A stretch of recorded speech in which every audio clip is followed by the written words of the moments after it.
The legendary Pam Grier. Trevor. Welcome to The Daily Show. Trevor. Hey. What we gonna do when you leave us? Woo? Come on. Well, I'm not leaving life. No.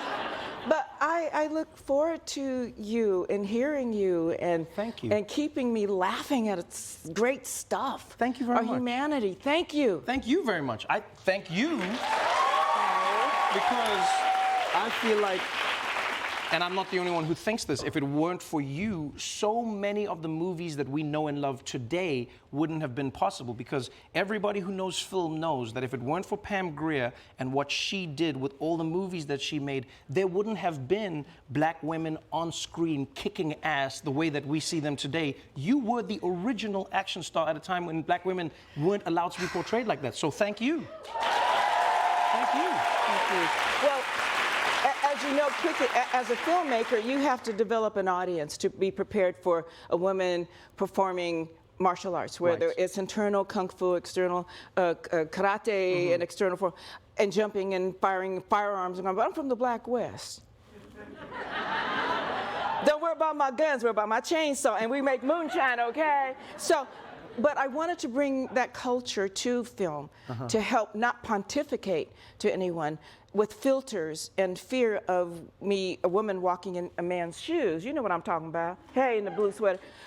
But to let everyone feel comfortable that my grandfather, Daddy Ray, in my biopic and everything that's happening, he said, Pammy, I want you to fly ties, go fish and bring the boat, and I want all the girls to be self-sufficient.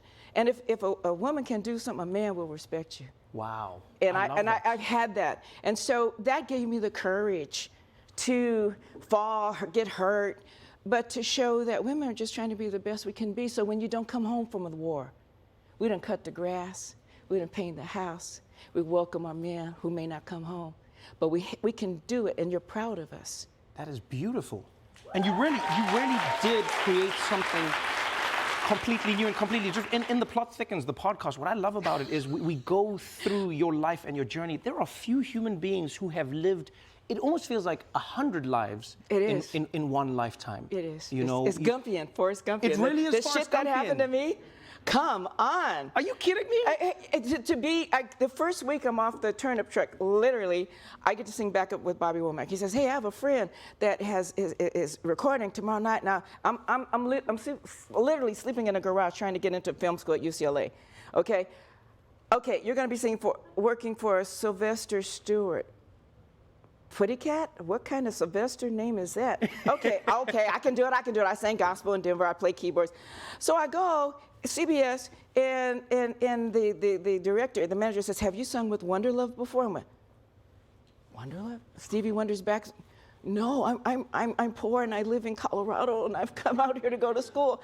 And he says, okay, well, tell Sylvester, you want to meet him? Okay, so he walks me over to this big window. And a Sly and the Family Stone. Wow. Fro, bass, chamois, on drums in the back, Buddy Miles. He had already started Band of Gypsy. So I get to sing, go to sleep.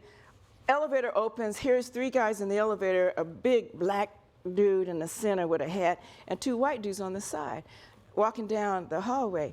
And I'm going, I smell patchouli. It's Jimi Hendrix. What? And the Band of Gypsies coming to jam with Sly and the Family Stone. Where are the tapes? What? Yeah, and he goes in, hey, man, hey, brother, man.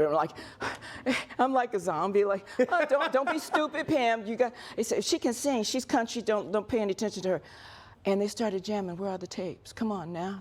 I couldn't have planned that. Where are the tapes? Can you imagine? I don't know. Maybe you can find them. I feel like every story in your life is this. You know, like you said, you grew up in a world where you're poor, you didn't have much. You come into this world, you're trying to do something, you start creating something, you're singing with people, you're going out with legends and icons, you're becoming friends with them, you're working with them, you're creating, and you become the legend and the icon. I would love to know, when you've been part of this documentary that looks back on your life, I know.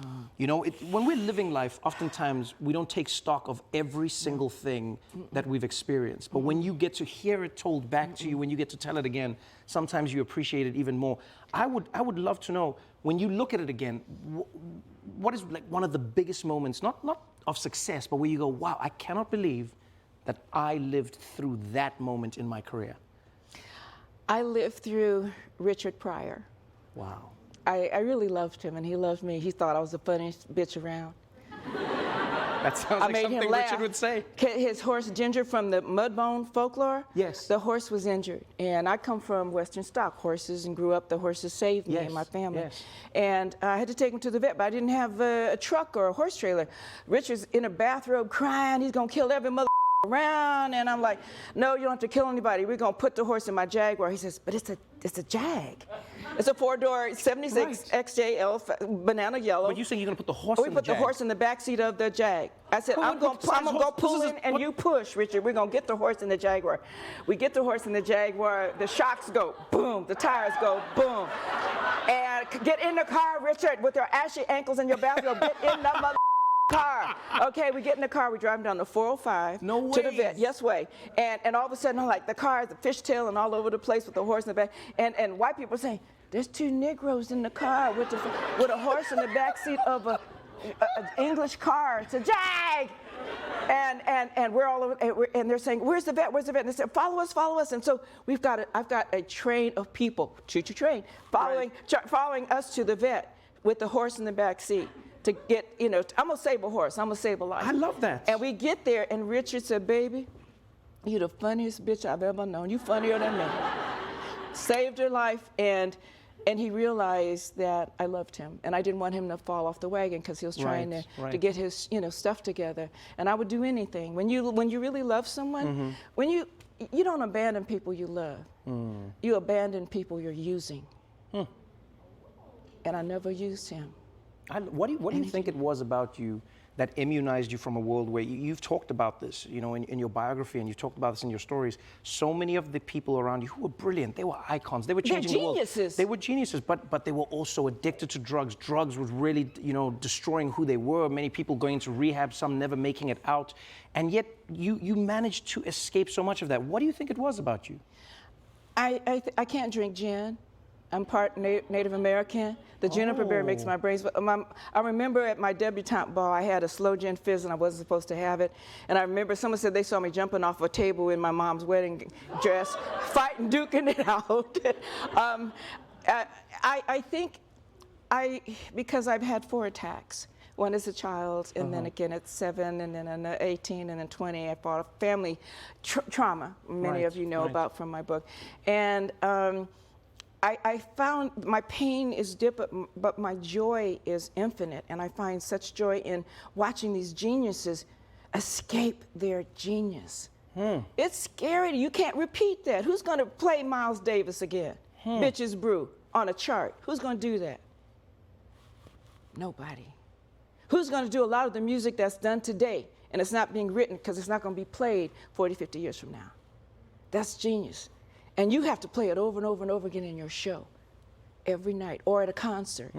It's, what do you do? Take the fear and anxiety away. I can do it. I created it. I got to do it again. 8 shows a week. That's a test for yourself and your discipline. And you've got this out here. It's hard to keep it out there. What genius that you created, note by note, bar by bar. Everyone who writes classical music, pages, volumes of it, is like, yeah, they're going to do something because they're going to have to recreate that. Or sell it to someone. And so when you do that, and when they say, well, who's going to fill my shoes? I said, it can be filled because there's a lot of women that come up to me and say, Pam, thank you. I was criticized for being a tomboy. No, you ain't a tomboy. You're a girly girl, and it's okay. But just be the best that you can be. That's what makes you so legendary. You forged a path. You don't know how many people will be inspired by it, and now you're there on the other end, tying it up again, forging the path for the next Pam Grier. Thank you so much for joining me on the show. Thank you for being here. Congratulations on the story, on your biopic, on your life. We appreciate you so much. Pam Grier, everybody.